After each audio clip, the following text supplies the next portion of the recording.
어쩜 이렇게 시간이 안 가는지 정말 버스 안에서 going 이불 속에서 going 은 언제나 너에게 going.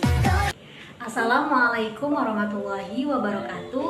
Perkenalkan, nama saya Salsabila Rahadatul Aish dari Prodi S1 Kebidanan. Baik, saya di sini ingin membuat video tentang materi yang membangun karakter bidan. Nah, sebelum itu, apa sih bidan dan apa aja perannya sebelum kita ke karakter ya? Nah, bidan adalah profesional kesehatan yang memiliki keahlian khusus dalam merawat wanita selama kehamilan, persalinan, dan masa nifas, serta bayi yang baru lahir. Peran bidan melibatkan memberikan dukungan fisik, emosional, dan edukasi kepada ibu dan keluarganya. Mereka juga memonitor perkembangan kehamilan, menyediakan perawatan prenatal dan postnatal, serta memberikan dukungan selama persalinan normal. Nah, selanjutnya yaitu membahas tentang karakter seorang bidan. Nah, jadi karakter seorang bidan yaitu mencakup nilai, sikap, dan keterampilan yang mendasar pada perilaku dan juga pelayanannya.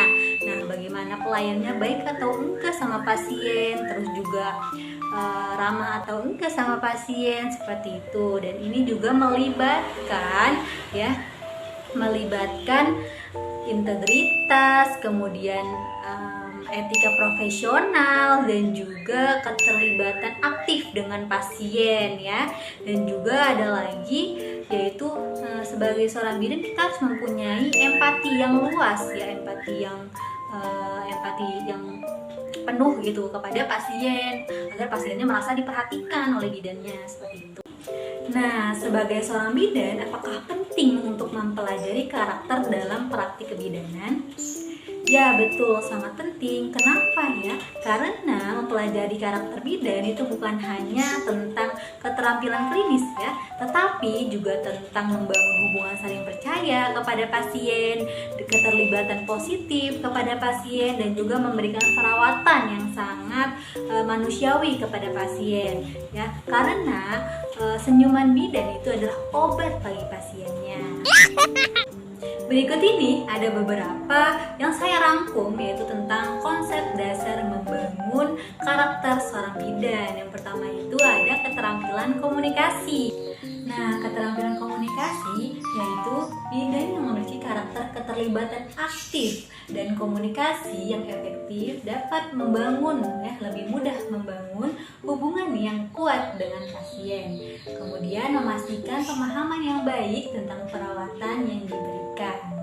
Nah, contoh dari keterampilan komunikasi ini, bidan memang harus mempunyai atau memiliki komunikasi yang baik. Kenapa? Karena nantinya kan pasti bidan akan banyak bertemu pasien ibu hamil, ibu bersalin, ibu nifas, dan lain-lainnya untuk menyampaikan informasi dengan jelas ya, menggunakan bahasa yang mudah dimengerti oleh pasien dan juga tidak menggunakan bahasa medis yang pastinya akan membingungkan pasiennya, seperti itu. Nah, yang kedua yaitu ada empati.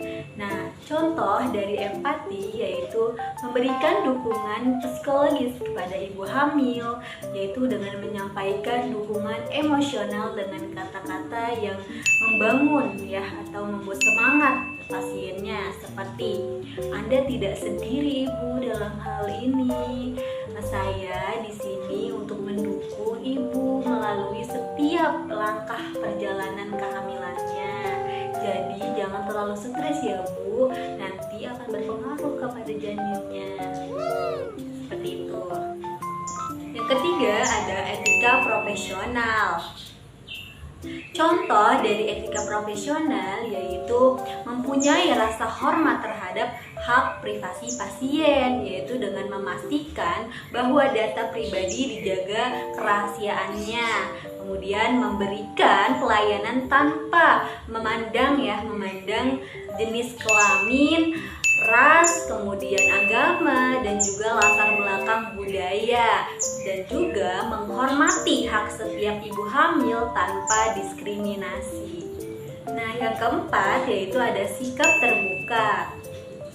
Contoh dari sikap terbuka yaitu menunjukkan sikap ramah dan juga menerima ibu hamil secara hangat, ya. Kemudian menciptakan lingkungan yang nyaman dan juga mendukung. Yang kelima yaitu pendidikan berkelanjutan.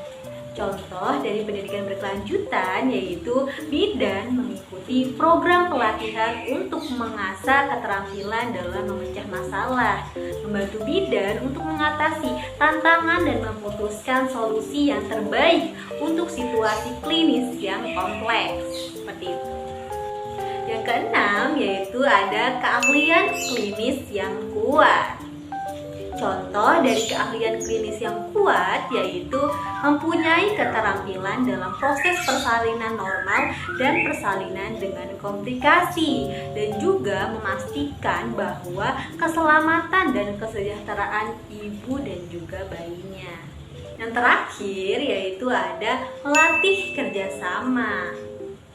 Contoh dari melatih kerjasama yaitu mengadakan diskusi kasus multiprofesional di mana bidan, dokter, perawat dapat berbagi pengetahuan dan pengalaman mereka dalam menangani kasus kebidanan yang kompleks. Oke, itulah 7 membangun karakter seorang bidan. Pelajaran bagi diri saya sendiri bahwa harus lebih sering tersenyum kepada pasien dan juga harus lebih ramah kepada pasien. Karena di dalam Islam, senyum adalah sedekah yang paling mudah dan juga murah. Selain bernilai ibadah, senyum juga bisa memupuk hubungan baik antar sesama manusia. Baik, saya sendiri Salsabila Rahatul Aish. Sekian, terima kasih. Wassalamualaikum warahmatullahi wabarakatuh.